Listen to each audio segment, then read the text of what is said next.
Mining department में व्यवस्था परिवर्तन करने में लगे हैं। पहले 7 रुपये मीट्रिक टन वो रोड़ी जो थी उसको क्रश किया जाता था।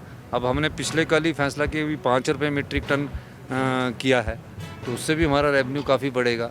और मेरा ये मानना है कि हमें जो माइनिंग से रेवेन्यू है वो 400-500 करोड़ रुपया साल का आना चाहिए।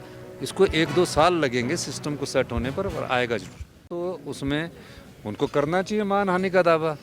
प्रदेश के मुख्यमंत्री के तौर पर मैं बोल रहा हूँ कि अगर उसकी रॉयल्टी और कोई देखा जाए, और जो जिनको क्रशर चलाने की अनुमति नहीं थी उन्होंने कैसे वहाँ क्रशर चला दिए। पोल्यूशन कंट्रोल बोर्ड से ना कोई अनुमति ली गई, माइनिंग प्लान कोई अप्रूव नहीं था तो उन्होंने कैसे क्रशर चला दिए। ये मैं कोई एक ही सरकार की टाइम से नहीं कह रहा हूँ, मैं कह रहा हूँ कि ये पिछले काफ़ी सालों से चला हुआ है। आप और इस सब चीज़ की जानकारी तो हमें अभी पता लगी। और जो क्रशर की जिसकी लीज़ पूरी है उसमें ऑपरेशंस की उसको परमिशन है, उसमें अगर उसकी लीज़ पूरी है, उसका माइनिंग प्लान अप्रूव है, तो हमने किसी क्रशर को रोका नहीं है।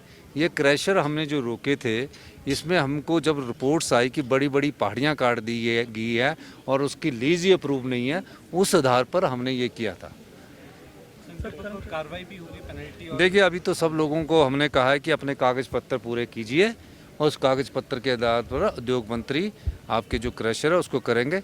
लेकिन हमारी रॉयल्टी जो हिमाचल प्रदेश के राजस्व में आनी चाहिए वो पूरी आएगी। उस संदर्भ में हम कई और माइनिंग डिपार्टमेंट में व्यवस्था परिवर्तन करने में लगे हैं। पहले 7 रुपये मीट्रिक टन वो रोड़ी जो थी उसको क्रश किया जाता था। अब हमने पिछले कल ही फैसला किया भी 5 रुपये मीट्रिक टन किया है, तो उससे भी हमारा रेवेन्यू काफ़ी बढ़ेगा।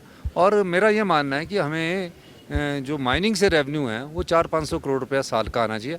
इसको 1-2 साल लगेंगे सिस्टम को सेट होने पर आएगा जरूर।